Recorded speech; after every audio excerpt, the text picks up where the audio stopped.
चलो हेलो बच्चों। आज हम लोग एक और क्वेश्चन बनाने जा रहे हैं। जो क्वेश्चन आज मैंने सेलेक्ट किया है that question is from electric dipole. ठीक है, और वो इलेक्ट्रिक डायपोल को हमें प्लेस करना है यूनिफॉर्म इलेक्ट्रिक फील्ड में। अब यूनिफॉर्म इलेक्ट्रिक फील्ड में अगर किसी भी डायपोल को रखा जाएगा, इलेक्ट्रिक डायपोल को रखा जाएगा, तो उस पर आने वाला है फोर्स, जिसकी वजह से उस पर क्या आता है, टॉर्क भी आता है। तो फटाफट क्या करते हैं, वो मैं क्वेश्चन को पढ़ देता हूं, फिर आराम से हम लोग सोल्यूशन बनाएंगे। ये क्वेश्चन का सोर्स क्या है, दैट इज अ सीबीएसई 2026 का पेपर। ठीक है, दैट क्वेश्चन नंबर इज 31 का बी पार्ट।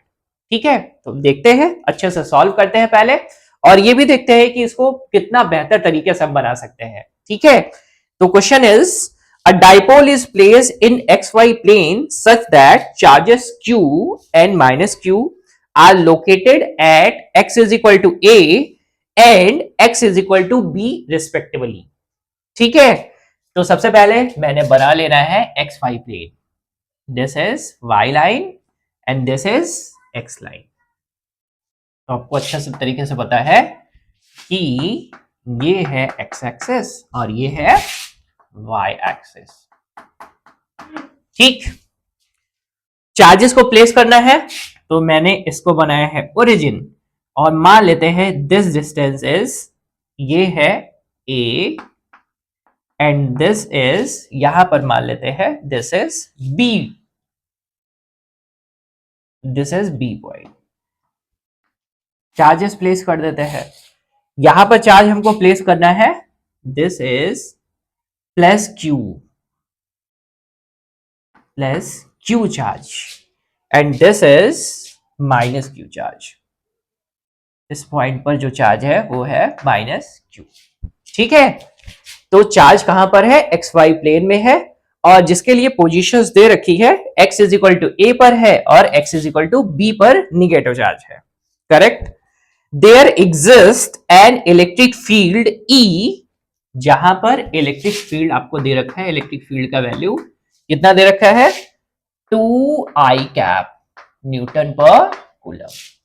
ठीक है, अब 2I कैप यानी इलेक्ट्रिक फील्ड जो है वो कौन सी डायरेक्शन में, पॉजिटिव डायरेक्शन में है। तो मैं ऐसे मार्क कर दे रहा हूं कि ये है the direction of electric field ना, जो कि कितना है, that is equal to 2 newton per coulomb. ये इलेक्ट्रिक फील्ड दे रखा है, ये इलेक्ट्रिक फील्ड की डायरेक्शन दे रखी है। करेक्ट। अब बात करते हैं थोड़ा सा आगे, calculate the force and torque experience by the dipole. इस डाइपोल पर कितना फोर्स आ रहा है, इसके बारे में चर्चा करनी है। ठीक है, अब जरा ध्यान से समझिए। सबसे पहले अगर हम फोर्स की बात करें, तो मेरे पास इंडिविजुअल चार्जेस की वजह से हम फोर्स निकाल सकते हैं। तो हम ऐसे बोलेंगे that net force on dipole is equal to force by positive charge plus force by negative charge. Correct. Force को डिफाइन कैसे किया जा सकता है, force is equal to Q times of E, because हमें इलेक्ट्रिक फील्ड दे रखा है। ठीक है, पॉजिटिव चार्ज पर निकालते हैं, दैट इज ये है इलेक्ट्रिक फील्ड का डायरेक्शन। इसके ऊपर जो फोर्स आएगा, अब इलेक्ट्रिक फील्ड देखो इधर से इधर की तरफ है, तो इलेक्ट्रिक फील्ड किधर से किधर ट्रैवल करता है, फ्रॉम पॉजिटिव टू नेगेटिव। अगर इस पर बात करें तो इसके ऊपर फोर्स किधर की तरफ आएगा, इधर की तरफ, that is F, positive charge की वजह से। इसके ऊपर किधर की तरफ फोर्स आएगा, इसके ऊपर आएगा इधर की तरफ, दैट इज निगेटिव की वजह से। दोनों का डायरेक्शन क्या है, एक दूसरे के जस्ट अपोजिट।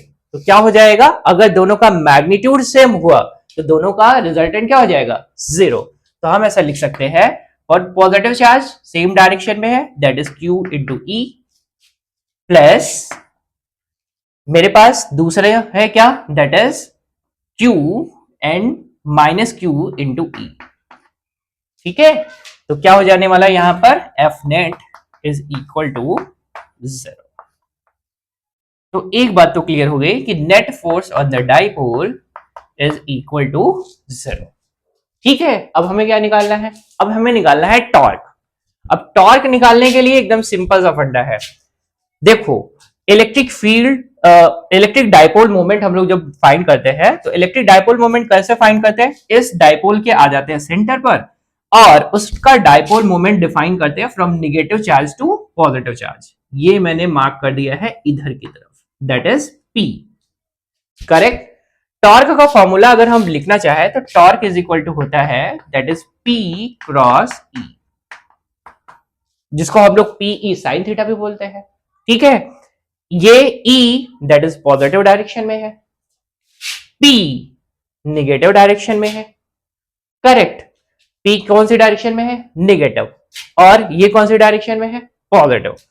अगर मैं इनको और अच्छे तरीके से लिखूं तो मैं लिखूंगा क्या, that is PE sine theta, correct. अब आप मुझे बताइए जरा, ये डायपोल मोमेंट वेक्टर इधर की तरफ है, इलेक्ट्रिक फील्ड वेक्टर इधर की तरफ है, दोनों के बीच एंगल आएगा 180 डिग्री। यहीं पर सेट कर देते हैं तो आपके पास आ जाएगा tau is equal to P cross E की बात करते हैं। और अगर हम डिफाइन भी करना चाहे, अगर हम ऐसे डिफाइन करना चाहे कि मेरे पास डायपोल मोमेंट कितना आएगा, तो डायपोल मोमेंट भी डिफाइन किया जा सकता है बच्चों, that is P is equal to Q into the separation, दोनों के बीच का डिस्टेंस कितना है, दैट इज यहां पर कर सकते हैं B माइनस ए, और कौन सी डायरेक्शन में, माइनस आई कैप में। अगर डायपोल मोमेंट अगर मुझे डिफाइन करना पड़ गया तो हम ऐसा डिफाइन कर सकते हैं उसको, अदरवाइज बस सिंपल सा लिखेंगे P, E का वैल्यू रखेंगे और साइन कितना डिग्री रखेंगे, 180। अब आप मुझे बताइए जरा, साइन 180 डिग्री का वैल्यू कितना होता है, दैट इज 0, तो टॉर्क कितना आ जाएगा, 0, ठीक है। तो ये था आपका क्वेश्चन, जो मैंने कोशिश किया है कि आपको समझ में आए बेहतर तरीके से, ठीक है।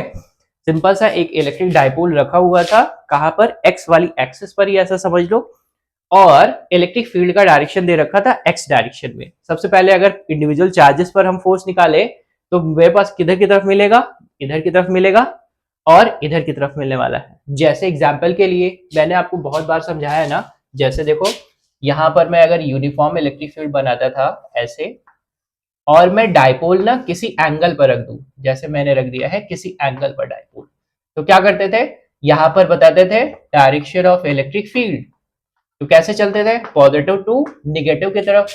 तो इस वाले चार्ज पर अगर मैं इसको बोलूं कि ये है मेरे पास पॉजिटिव चार्ज, ये है निगेटिव चार्ज, तो इस पर आने वाला फोर्स किस डायरेक्शन में होगा, इस डायरेक्शन में होगा। इस पर आने वाला फोर्स किस डायरेक्शन में होगा, इस डायरेक्शन में होगा। तो डायपोल क्या करता था, घूम जाता था। अभी क्या है, अभी तो लाइन में ही है, दैट इज एंटी पैरेलल, ऐसा बोले तो कैसे है, एंटी पैरेलल। किसके एंटी पैरेलल है, दैट इज फील्ड के एंटी पैरेलल है, ठीक है। तो ये बात आपको अच्छी तरीके से समझ में आ गई। थैंक यू बच्चों।